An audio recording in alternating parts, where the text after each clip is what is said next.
So I knew I wanted to get a tattoo, so this is the tattoo that I got. It's still under protective tape, but these are Mattia poppies. These are California poppies. They both grow on our property.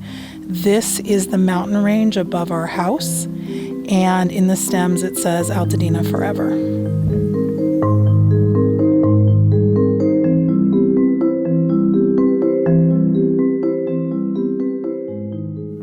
I'm Victoria Knapp. I'm the current chair of the Altadena Town Council. I've been on the council for 8 years. We operate as the liaison to the Board of Supervisors, so we relay information back to Supervisor Barger and different offices and departments within LA County.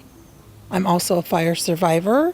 We are living in this beautiful temporary home with my husband and my 2 children. My son is 18 and I have a younger son that's 12. I am an actual native and lifelong resident of Pasadena. I got married in 2003. We started looking to move, and I'd always known about Altadena because I'd been coming up here since I could drive myself.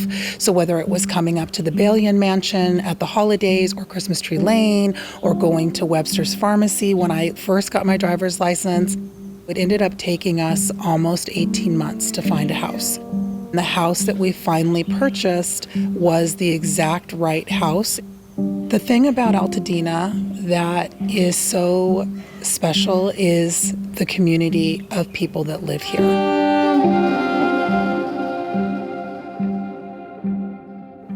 Because I am on the council, I was very aware of the weather pattern that was coming our way.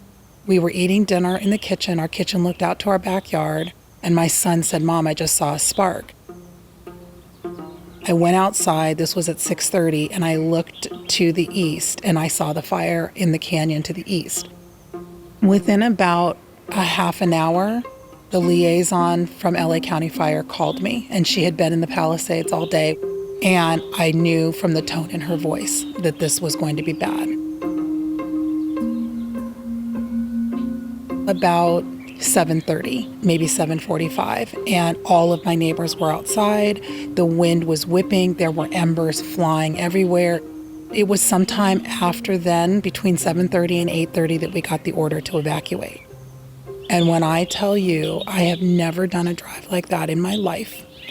I was dodging palm fronds that were on fire, embers that were huge. It was like you see in movies where people are trying to evacuate cities after a hurricane or before a hurricane or when a tornado is coming. It was just nonstop brake lights. I did not sleep all night. I had a pit in my stomach that would stay with me for probably 6 weeks where I really felt nauseous all the time.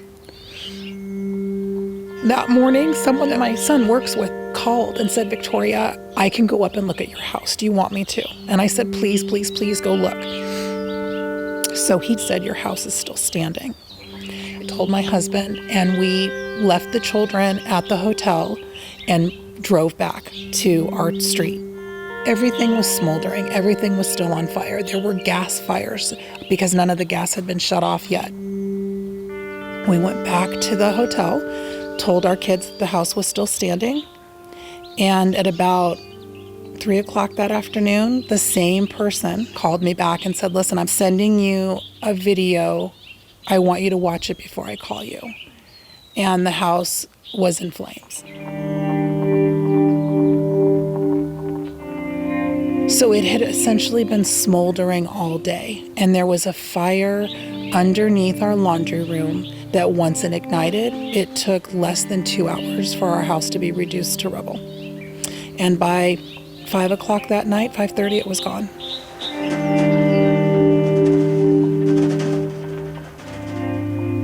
There's just no words in the English language that describe the kind of devastation from a full-scale high heat fire.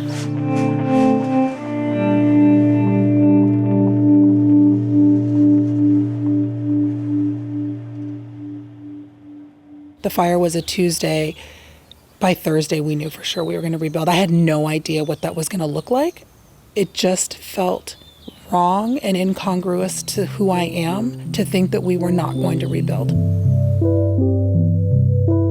I I just am a Californian. I'm a Californian, and I love this state, and I love what is represented, the possibility, the weather, the diversity. And I was worried that we would never find that anywhere else. So we got together with a couple of our neighbors that had also decided to rebuild, and we decided to use the same architect. We submitted our plans for the rebuild on a Friday, and by the following Thursday, those plans had been approved. Initially, we were able to get the payouts from our insurance policy that allowed us to rent this house, to have a place to live and to find immediate stability. But, the offer that we got on the contents of our home was 65% of the value of the contents of our home and what our policy was.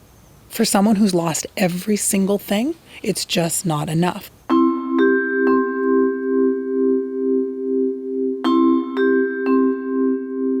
I'm not the kind of person that lives in anger, but I'm angry that we lost 19 Altadenans. I am frustrated by the lack of the complete investigation into why that was the case. I became friendly with Steve Crowder, who's the mayor of Paradise. He was the very first phone call I received the morning after the fire. And he and I cried on the phone because he was so profoundly triggered by the similarities of our fires. He lost his home and his business, and he said that now, 6.5 years later, almost every day they still remember something that they've lost. That is completely true.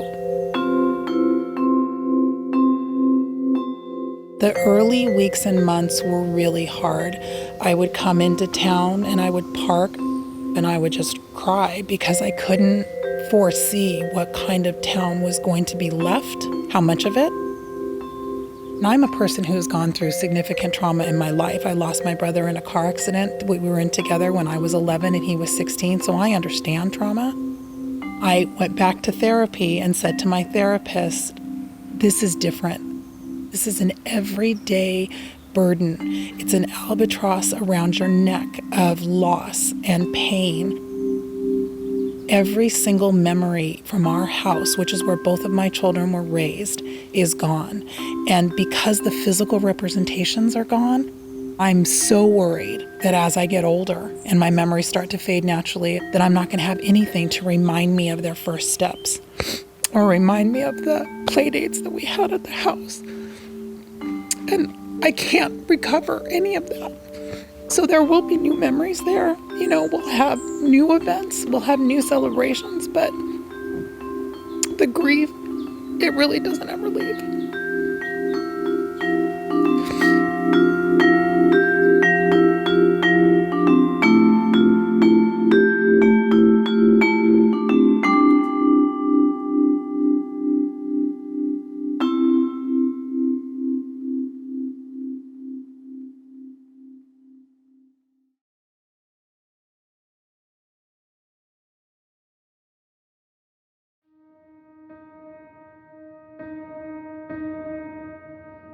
Early in the morning of January 8th, the Eaton Fire burned through Altadena's west side.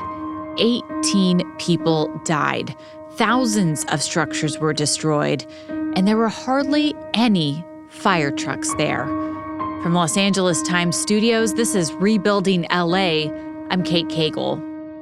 A recent investigation by the Los Angeles Times found that at 3:08 a.m. on Wednesday, January 8th, as the fire tore through the neighborhoods west of Lake Avenue in Altadena, there was only one LA County fire truck in the area. Meanwhile, there were dozens of emergency vehicles deployed in East Altadena and in the cities of Pasadena and Sierra Madre, areas closer to where the blaze had started the day before.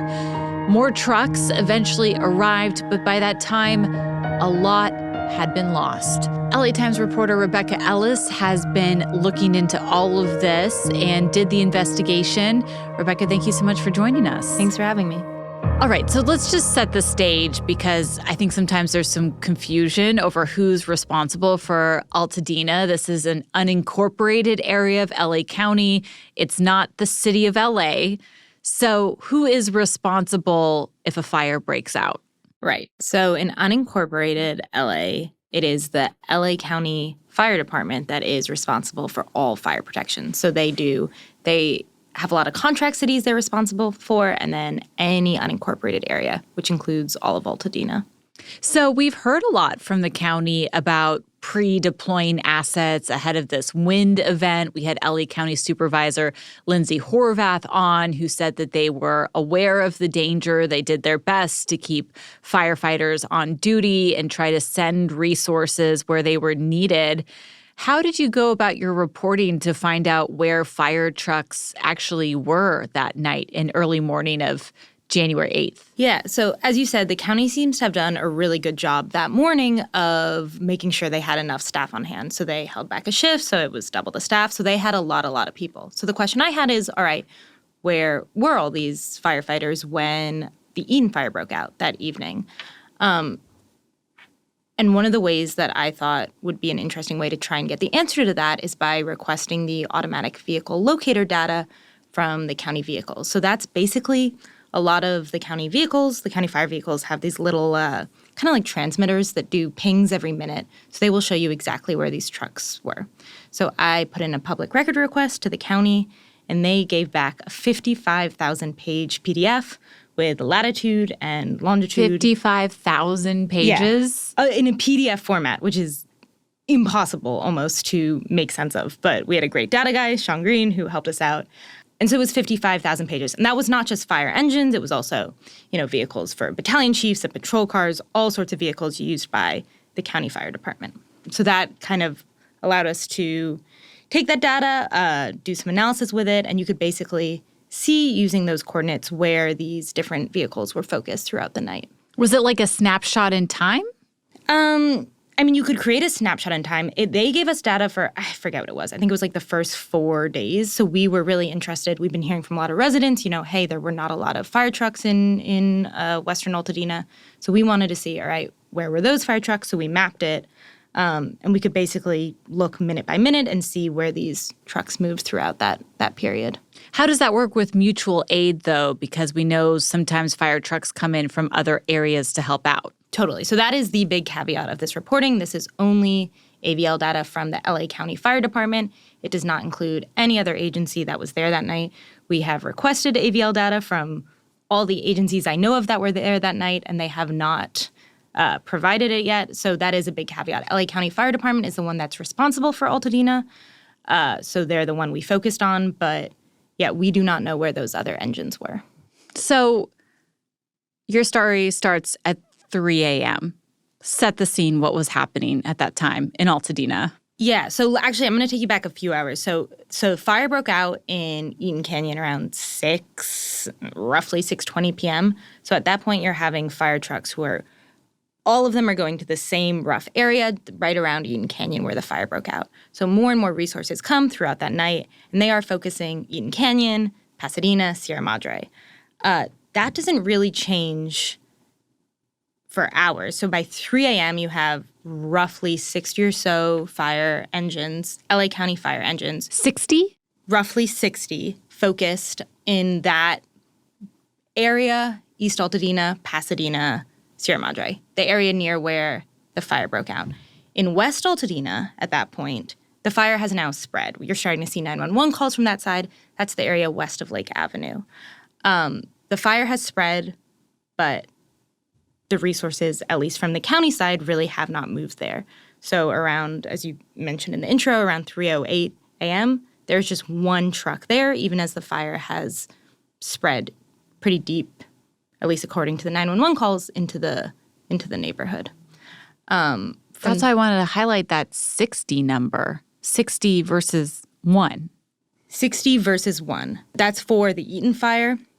Those are rough numbers, but that is just fire engines, and I believe there was also battalion chiefs there, assistant chiefs, patrols. The vehicles are all focused in the area east of Lake Avenue. And what's significant there at that point is the fire had spread there. It wasn't there when the fire broke out at 6:40, so it makes sense that all these engines were focused in the Eaton Canyon area. But by 3 a.m., it was a different story. Because you also looked at the 911 calls, right? Yeah, I mean, I think a thing that's really difficult about this fire is because it was such a crazy night with the wind, there was no aerial helicopter providing footage of where this fire was spreading. So it's been a big question, right? It's like, all right, well, when did the fire go to this area west of Lake Avenue where everyone died? One of the ways that we're able to tell that is through the 911 calls, and it shows they start trickling in from around 11 p.m., and by 3 a.m., there are a lot of calls coming in that area, and they continue throughout the night. And then how did things progress throughout the morning? You can slowly see more county fire vehicles moving from the east to the west, but I think by 6 a.m., there were still roughly a dozen, and most of the rest were focused in the east. Again, there's this caveat. We don't know where the other agencies that were there that night were.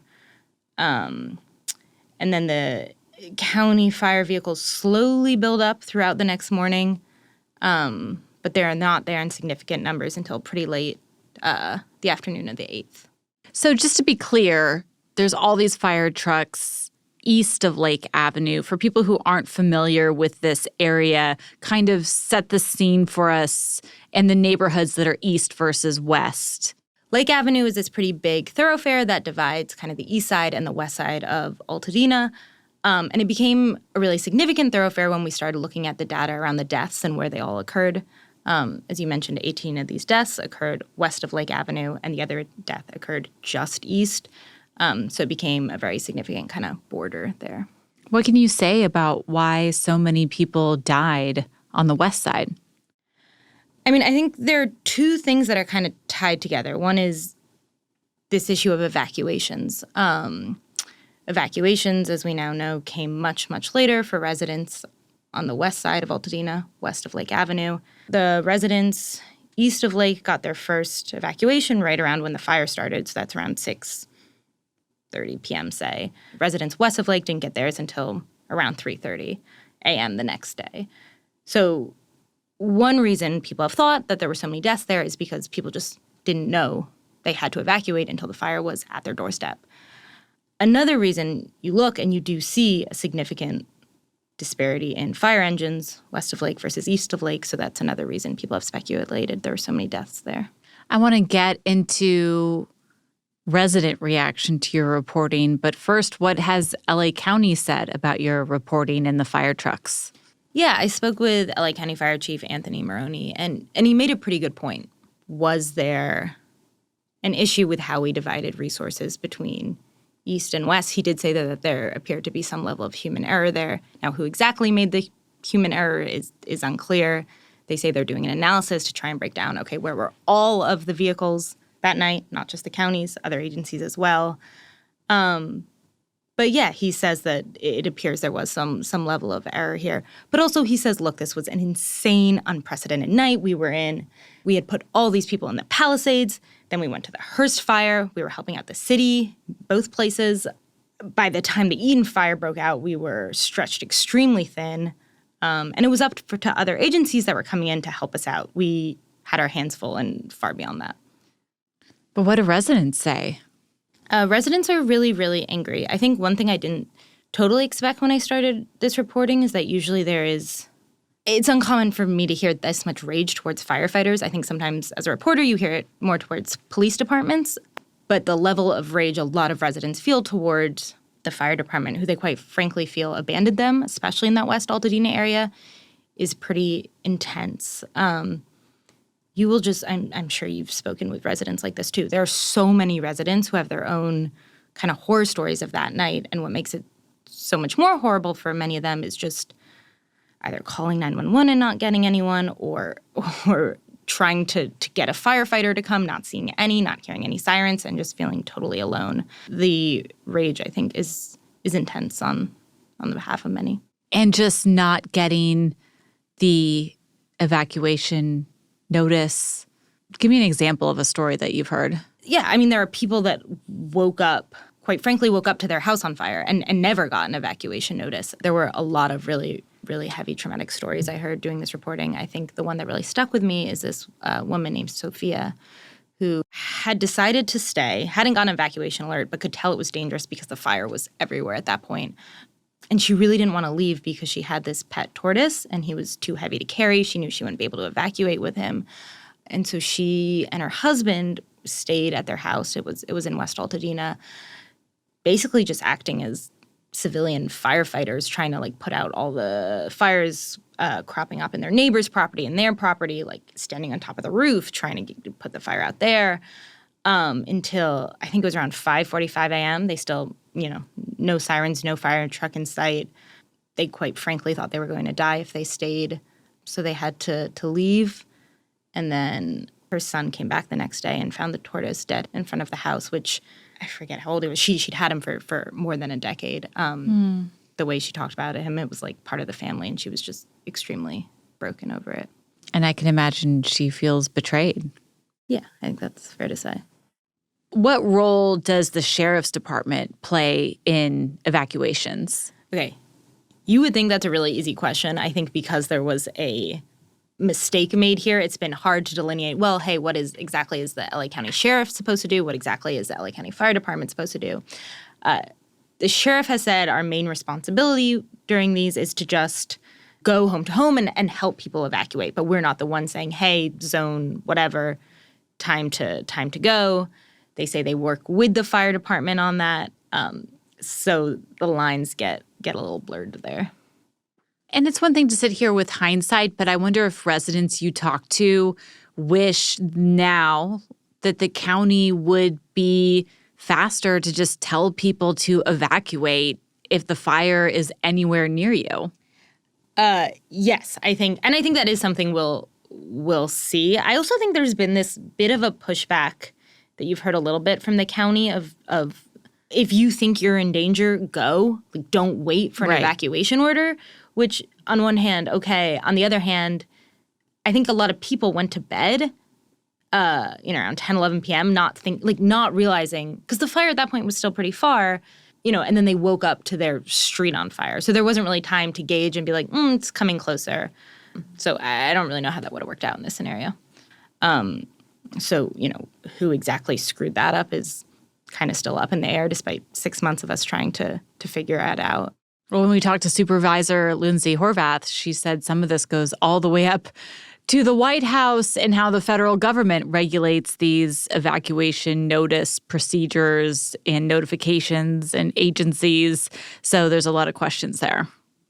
Yeah.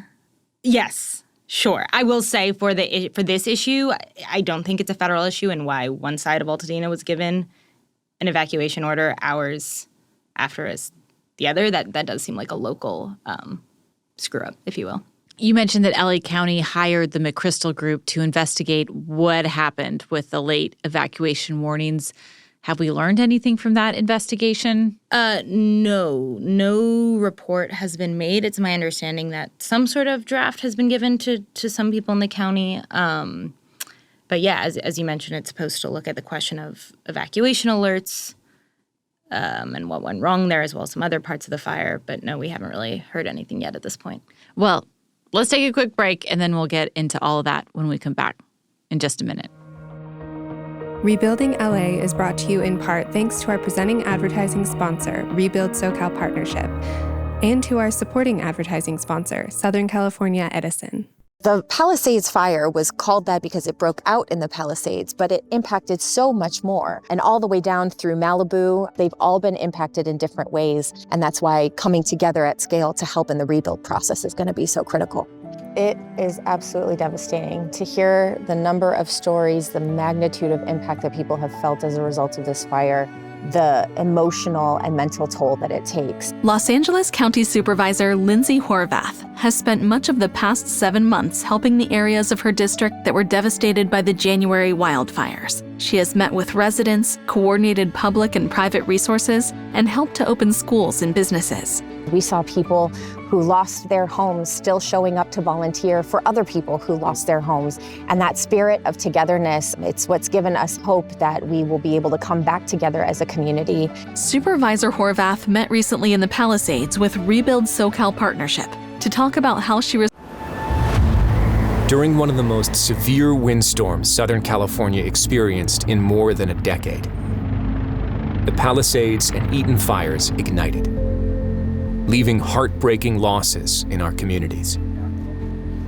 Now, as we build back, we're building stronger, cleaner, and more resilient.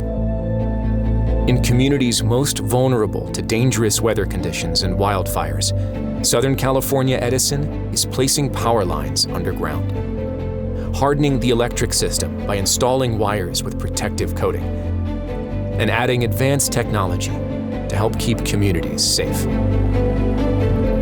So when Southern California faces the next storm, the next most severe event, Copy helicopters, structures adjacent here at Pioneer Road.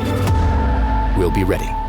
Learn more at sce.com/disaster recovery. When a wildfire takes so much, it's hard to know where to start. But in neighborhoods across Los Angeles, something powerful is taking shape. People are rebuilding, not just homes, but strength, stability, and a deeper sense of community.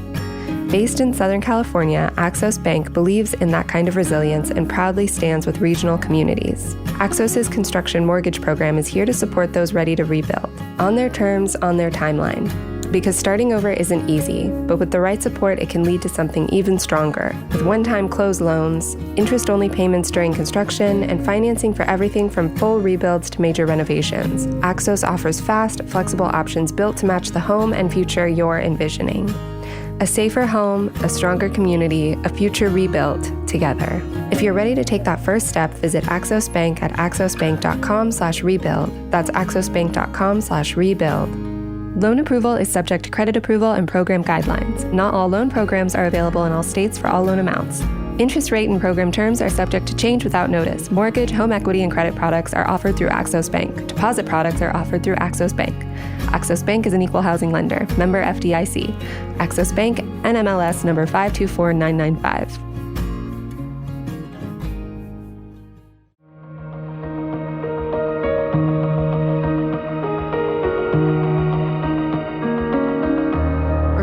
With Rebuilding LA with reporter Rebecca Ellis, who investigated the lack of fire resources and evacuation warnings in West Altadena.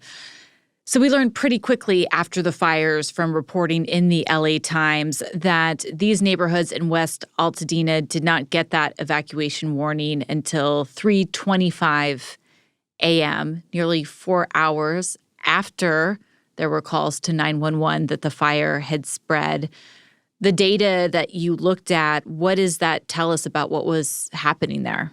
Yeah, I mean, there's no definitive conclusion you can draw, but I think one of the questions we've had for months is quite simply, did the fire department know that the fire was in West Altadena? Was this some sort of technological issue, which it doesn't seem like it was anymore. But yeah, why did that go out so late? And what you can kind of see just from looking at the data is that there were trucks in West Altadena, but they were moving, you can see their speeds. They were moving really quickly through to get east in that early part of the night. Very, very few trucks stopped there. So it doesn't answer the question, but it does raise this question of, were firefighters paying attention in that area before the evacuation alert went out? And it really doesn't seem that they were for the most part. Your reporting showed that some of this was related to the Palisades fire that started the day before, right? Yeah, I mean, that is a huge part of this. We also got AVL data, automatic vehicle locator data for the Palisades. And, there were dozens of engines that were put into the Pacific Palisades. A lot of them stayed in the Pacific Palisades and they helped out the city. Others went into other areas around there that the county fire department is responsible for. But yeah, the county helping out the city early in that day seemed to have really taken a toll on the resources available in Altadena when night came. We always, in reporting this podcast, want to mention that these were unprecedented conditions in a lot of ways that firefighters were facing. I mean, you had the dry brush, you had hurricane force winds, you had so much fire, 3 fires now happening at the same time. Is it fair to say that this just simply was an event that overwhelmed the resources? Or do you think that your reporting indicates that there were failures in the deployment? I wouldn't say the deployment. I'd say, yes, that is true. This was a completely unprecedented fire. the department was completely overwhelmed. They had resources, as you mentioned, at 3 different fires. So yes, that is completely true.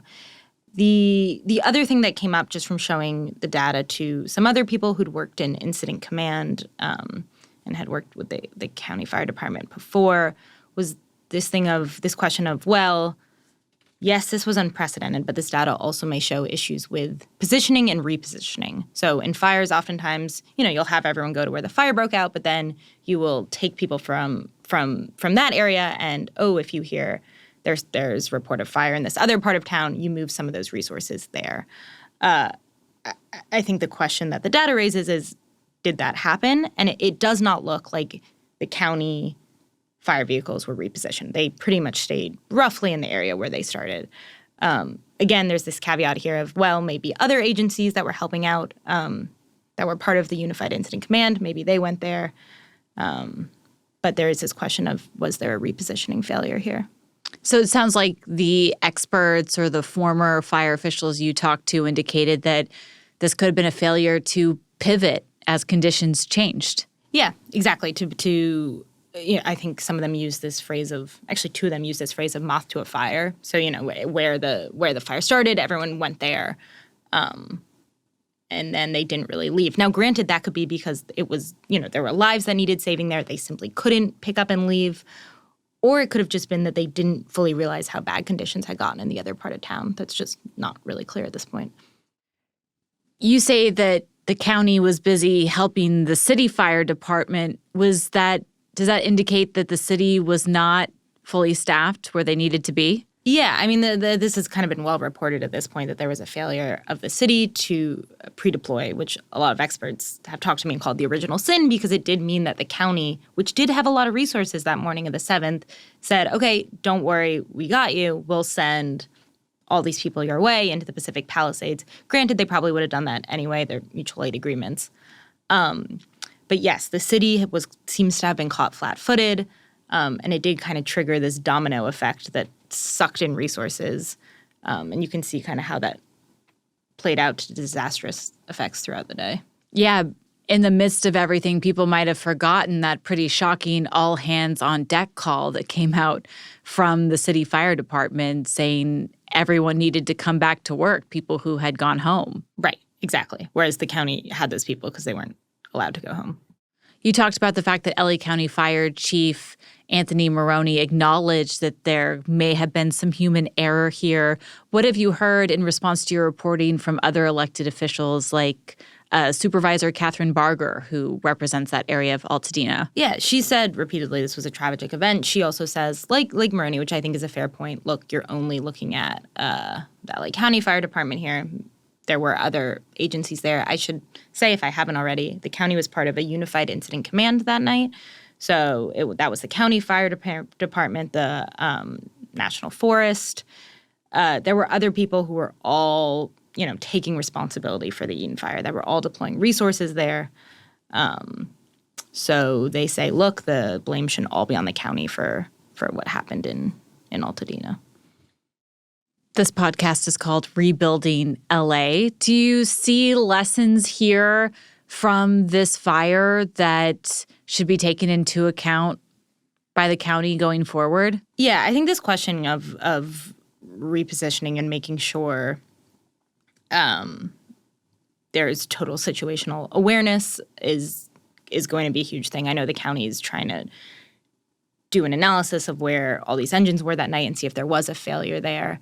I think that's a big one. I think the other thing that this raises is just this issue of 911 calls coming in, but no evacuation order following there. That there has this question that's been raised of whether there needs to be a closer connection between kind of mapping where the 911 calls are coming in and seeing if that area is under an evacuation order, because in this case, it clearly wasn't. So those have been two of the kind of main things that have been discussed. Do the residents that you've been interviewing feel like they've gotten sufficient answers to what happened that night? No, definitely not. I think there are a lot of people who are waiting on this investigation. There are also a lot of people that are thinking nothing tangible, nothing helpful is going to come out of this investigation, that it'll be sort of cleaned up. Yeah, I think residents have felt that they have not gotten clear answers from the county on these failures that night. And I think that in large part that's pretty fair. That's LA Times reporter Rebecca Ellis. Thank you so much for your investigation. And that's it for us today with Rebuilding LA. We'll be back next week with LA Times reporters Tony Briscoe and Noah Haggerty to talk about their work to test the soil in the burn zones in Altadena and the Pacific Palisades. Thank you for listening to Rebuilding LA. Please leave us a review on Apple Podcasts or anywhere else you find us. Now a word from our sponsors. The following is a paid message from Rebuild SoCal Partnership. Sponsor has no editorial oversight. Los Angeles County Supervisor Lindsay Horvath has spent much of the past 7 months helping the areas of her district that were devastated by the January wildfires. She has met with residents, coordinated public and private resources, and helped to open schools and businesses. Horvath recently met in the Palisades with John Switalski of Rebuild SoCal Partnership to talk about what still needs to be done and about how reforming government can accelerate fire recovery. So the Palisades fire was called that because it broke out in the Palisades, but it impacted so much more. Basically from here, as far as the eye can see, and all the way down through Malibu, they've all been impacted in different ways. And that's why coming together at scale to help in the rebuild process is going to be so critical. This is just utter devastation. When you first heard that the fires broke out, what came to mind? I was actually at our Board of Supervisors meeting. We left the meeting and raced over to be on site with community members. We saw how it was spreading and knew that it was going to go beyond the Palisades community. And my heart was in my stomach, and knowing the conditions that had been predicted. And I was worried for the people who had to show up and protect people. It was unlike anything I've ever experienced before in my life. You must have known many people who have been affected, lost their homes, lost their businesses. What has that been like? It is absolutely devastating to hear the number of stories, the magnitude of impact that people have felt as a result of this fire, the emotional and mental toll that it takes. I remember when we had our very first town hall meeting, there was a family from Malibu, a mother, a father, and 2 daughters who came and talked to me afterwards. And their family sort of crystallized for me the range of experience that so many people were feeling and thinking through. And I knew that my team had to show up thinking about all of those things for each and every family that was impacted. We led at the county level in partnership, locally, state and federal, on the debris removal process. And our partners with FEMA and Army Corps of Engineers have been extraordinary. This has been the fastest debris removal process in history. But we know that despite the success of that, until people are home, until people are back in their communities, they have their schools and their places of worship, their grocery stores and all of that, our work is not done. Since the wildfires, what have you seen take place here in this community? We saw people who lost their homes still showing up to volunteer for other people who lost their homes. And that spirit of togetherness, I think, is really what got people through that immediate tragic time. It's what's given us hope that we will be able to come back together as a community. And long term, we know that we have to create a recovery and rebuild process that makes sense, that is streamlined, that is affordable, that gets people back into their homes and their neighborhoods as quickly as possible. We're now here at a cleaned up site. When you see this, what goes through your mind? I'm just so grateful for the people who have done this work in record speed to give people hope that they can come back into their communities. That means grocery stores and schools. It means places of worship and community centers. And so we can't do that without skilled, trained labor, and we have very important signs of progress at this stage. There have been many academics that have weighed in to suggest that it's tough to build big projects in California, and really there's too many vetoes along the way, and it almost makes it impossible in many cases. You know, there's the city, there's the county, there's the state, and all coming with different regulation. So what we have been proposing is creating a rebuilding authority for the entire region. We want to be able to purchase materials at scale to help drive down the cost. We want labor to be at the table because we are setting standards for safety and healthy work environments. but also making sure that we are creating good paying jobs, that we are using the expertise of the industry to inform this rebuild. So we do so quickly, safely, and with all of the experts' best practices in mind. We see in times of crises that the infrastructure is so interrelated. Roads and evacuation routes, water systems.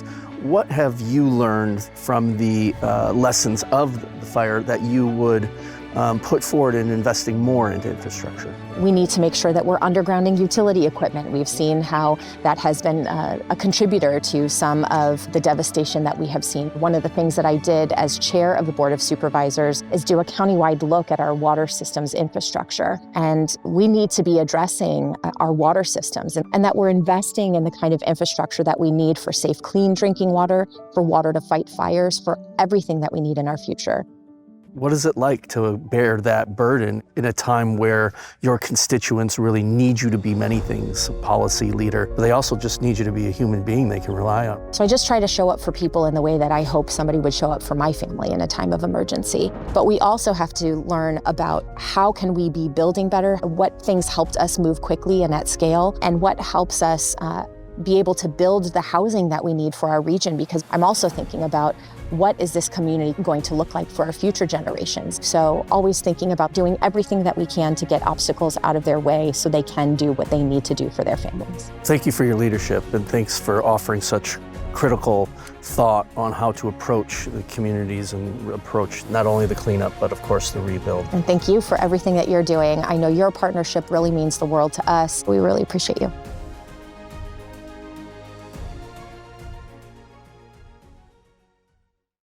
Rebuilding LA is hosted by and reported on by me, Kate Cagle. Our senior producer and showrunner is Megan Larson. Our associate producers are Jordan Patterson and Megan Botel. Our video director is Julia McCabe. Our director of post-production is Patrick Stewart. And our senior sound recording engineer is Nick Norton, with audio engineering help from David Iskandarian and motion graphics by Dougal Henkin. Our video editors are Peter Grayson and Daniel Flesher. Ben Church is our senior coordinating producer, and Anne-Marie Hauser is our production manager. Our podcast marketing manager is Bryn Jura, and our product marketing director is Becca Dorman. Our general counsel at the LA Times is Jeff Glasser. Special thanks to President and Chief Operating Officer of the Los Angeles Times, Chris Argenteri, and the executive editor of the Los Angeles Times, Terry Tang. Rebuilding LA is co-created by LA Times Studios president Anna Migzanian and executive produced and co-created by Darius Derrickson. And one final thank you to all the residents of Altadena and the Pacific Palisades for sharing your stories with us.